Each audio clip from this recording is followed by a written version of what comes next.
to Tucker Carlson Tonight. An illegal alien from El Salvador getting a six-figure payout from taxpayers courtesy of the city of San Francisco. Like many places in California, San Francisco is a sanctuary city. It pledges not to turn illegals over to the feds for deportation. Despite that policy, though, Pedro Figueroa Zarcino, he's an illegal alien from El Salvador, says police reported him to ICE when he visited a police station 2 years ago. He sued the city after that, and this week officials agreed to pay him $190,000 for the indignity of having the law enforced against him in a country he's not supposed to be in. Keep in mind, that's more than double San Francisco's median household income. The moral? Crime pays in San Francisco. Roberto Hernandez is an immigration activist in that city, and he joins us tonight. Roberto, thanks a lot for coming on. So here's someone who is in this country illegally, sues because the country enforced its own laws against him legally, and then gets paid by the taxpayers of that country. Is there another place in the world where that happens? Well, first of all, let's talk about the failure of this country to do immigration reform. No. First of all, let's talk about the specifics of what happened in San Francisco. Wait, hold on. Let's slow down. I don't want to lecture on immigration reform. Let's talk about the specific case. Does that happen anywhere else? But San Francisco had to create its own sanctuary law because of the failure of the federal government. So can you imagine that a law is passed and for 2 months you get incarcerated for showing up to the police department to reclaim your stolen car? Because that's what he did, correct? He was in the country illegally. The theft of his car was one crime, but he had committed a crime himself by being here illegally. The police turned him over to the feds who wanted him, and now the city is paying him for enforcing American law. And I'm just noting the obvious, which is that's insane. You shouldn't pay a criminal for breaking the law, and that's what San Francisco is doing. But San Francisco has a sanctuary law, correct? That law was enacted because the federal government failed to do reform for immigration. Congress failed, the Senate failed, Clinton failed, Bush failed, Obama failed. So San Francisco, being San Francisco, made sure that it protected those immigrant But just so you know, I mean, they networks. failed to pass laws that you like, but our current immigration laws were passed by Democrats and Republicans in the Congress of the United States, in Washington. The system worked as it's supposed to work. People voted in public on these laws. The Republicans didn't do this. Democrats did it too. And it's the law. And so if you don't like it, then you go and you elect people who will change it. But until you do that, you can't ignore the law. That's how the system works. Again, here the United States has been involved in wars in El Salvador because he's from El Salvador, correct? He's from El Salvador. The United States was involved in the war in El Salvador, supported that war. And then after the war, it was Carter and Reagan and all the presidents after that that welcomed people from El Salvador and Nicaragua and Guatemala to come here as refugees. Okay, but he didn't come here as a refugee. Hold on, slow down. He did not come here as a refugee. He's here illegally. He does not have legal status in the country. So my question is, why does this just apply to... Well, a lot of the people who came here as refugees don't have but papers. he's not one of them. So what you're saying is a non sequitur. But let me just ask you, why does this just apply to illegal aliens? Why don't I benefit from this? If I'm wanted for tax evasion in another state and the San Francisco police turn me over to the feds, why shouldn't I be able to sue the city of San Francisco for cooperating with the federal authorities? Why do only illegal aliens have this privilege in your city? It's a law. I mean, and then let's take a look what what's happening with the sheriff. Why does the law just protect illegals? Why doesn't it protect American citizens? I mean, if I commit a crime in Washington and I go to the open arms of San Francisco as a tax fugitive, why aren't you protecting me? Why are you just protecting illegals? I don't understand. But he didn't commit a crime. He's living in a city that he's living in a city that has a sanctuary law that protects him. Right, but San Francisco's not a country yet. I mean, that could happen, and I'm sure you're agitating for it, but as of right now, it's a component of a larger country called America, which has control of its borders. San Francisco doesn't make immigration policy. The federal government does, because it's a country. So, but you're dodging my question. Why are we extending these privileges only to illegal aliens and not to me, an American citizen who would like to, I don't know, violate a law in another state and hide out in your city? But you're protected. I'm protected. But we have, look at the sheriff from Arizona. The sheriff from Arizona, currently isn't he being charged in a criminal case because he violated the law? Okay. I'm not following your logic here, but I'd really like to pin you down on this question. So San Francisco says that one group of people does not have to follow federal law, illegal aliens.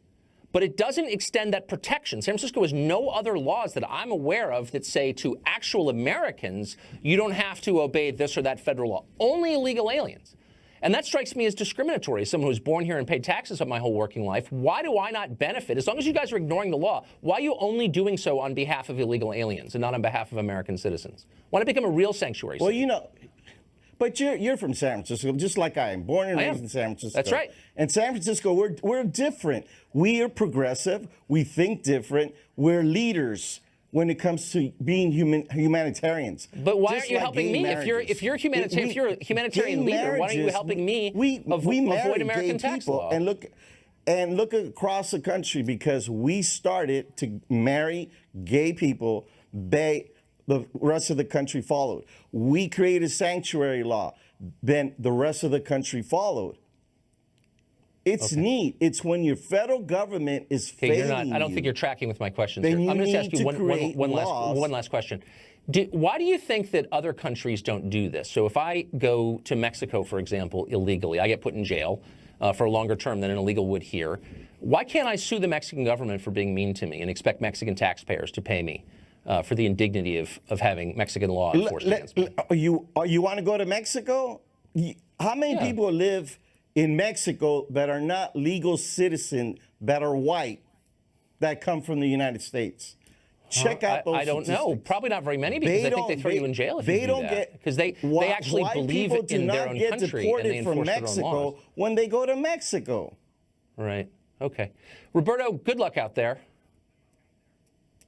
Thank you. Thanks. Well, what you just heard from San Francisco ought to be highlighting the need for lawmakers in Washington, and maybe the press too, to focus on the immigration crisis, which is real and bizarre and hurting people. But instead, another news cycle has been consumed by President Trump's Twitter habits as politicians and the press continue their meltdown over his attack on the hosts of MSNBC's Morning Joe. Texas Congresswoman SHEILA Jackson Lee didn't even bother to deny what Trump tweeted is true. She conceded it, basically. Crazy Joe and low IQ Mika, she took that as an insult to crazy, dumb people everywhere. Watch. When you begin to utilize again the diminishing of those who have mental health needs, Psycho Joe Scarborough or Psycho Joe, or low IQ Mika. Wait a second. Doesn't SHEILA Jackson Lee have her own history of denigrating people with, as she put it, mental health needs? There was that time a few years ago when her staff told reporters that she, the suddenly sensitive congresswoman from Houston, referred to them as, quote, foolish and, quote, stupid and morons.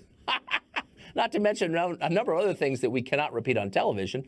Different context, I guess. When SHEILA Jackson Lee calls you dumb, it's a form of civil rights activism.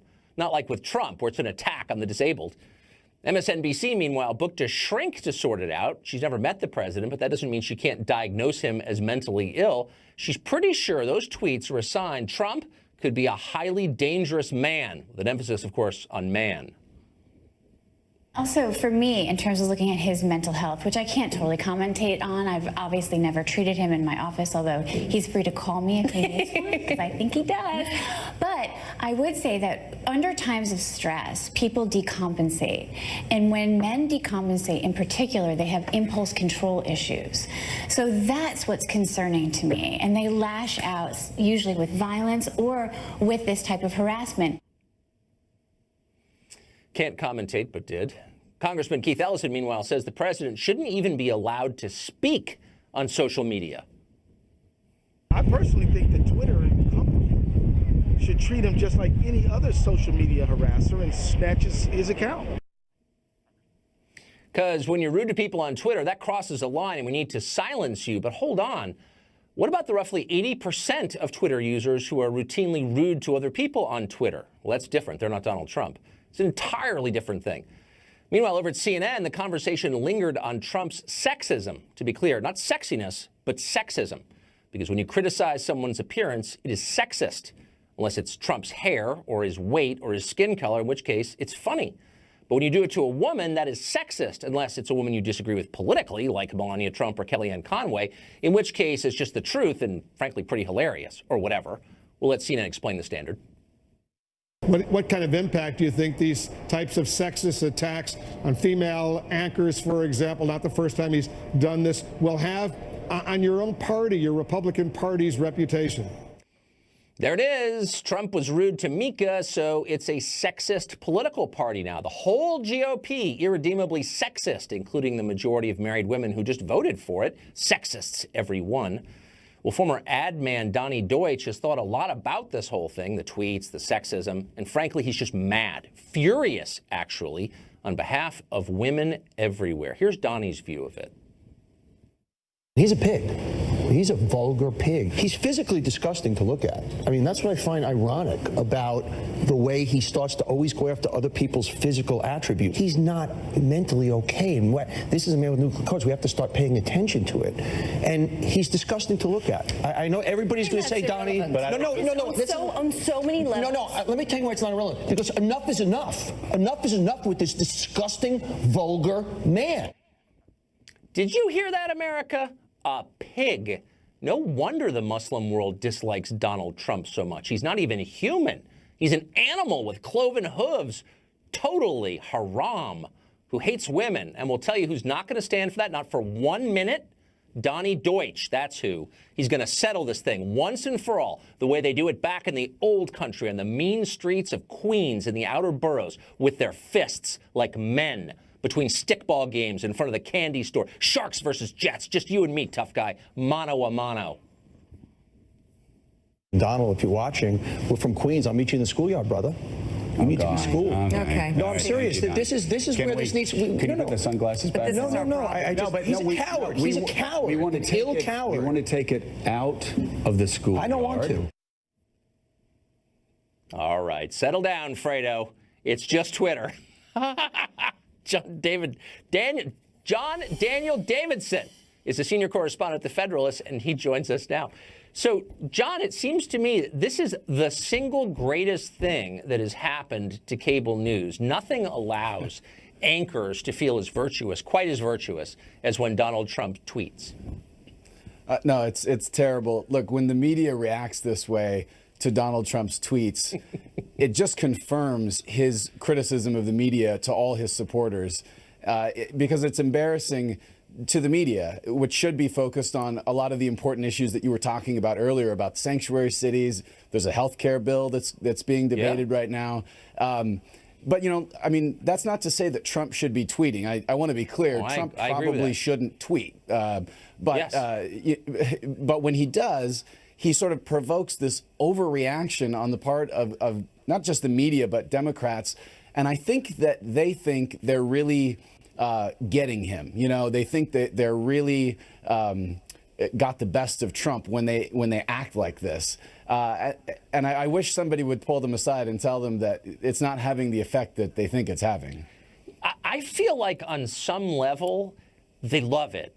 I mean, it's like Christmas and New Year's and your birthday rolled into one, because the subtext of all of this criticism, and I agree with you, some of the criticism I think is valid, shouldn't be tweeting.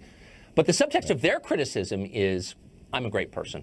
I'm like way better than you. And by the way, I'm tough and I'd beat you up if I could. They're holding me back, but I'd get you if I could. It's just like, really, I mean, they love it. It's like it's a combination of sort of insufferable moral preening with this like schoolyard macho-ness. And it's all put on as well. You know, these are not courageous people that we're talking about here, because as you noted earlier, you know, they're very willing to have this double standard when it comes to Republican women, not just Melania Trump or Kellyanne Conway, but think of all the Republican women that have been part of GOP administrations in the past. Condoleezza Rice, the treatment that Sarah Palin got in 2008. I mean, for the media to cry foul over sexism now, when they're willing to turn a blind eye every time a Republican woman is trashed by other members of the media, is a little rich. Having spent my life in newsrooms, I could add a lot to that observation, but let me just say, you're absolutely right. These are not the people who should be making that claim at all. And I like a lot of them, actually. They're nice people. But I wonder, though, if there is a kind of method behind this. I mean, my instinct when I saw these tweets was the president got mad and wrote this. They're attacking him, he hits back, and that's how the White House has explained it. But I wonder if there potentially is a strategic element to this. Well, I think probably from a business standpoint, they think that it makes for good television, that it's entertaining.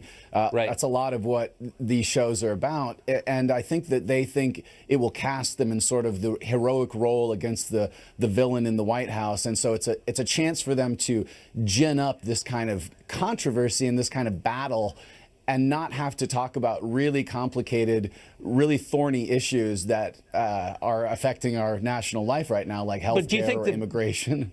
But do you think maybe the president had that in mind when he tweeted? I mean, a lot has been happening in the last couple of days, and some of it I think reflects well in the White House, some of it doesn't. But do you think maybe this is something that he did on purpose to draw attention from those things?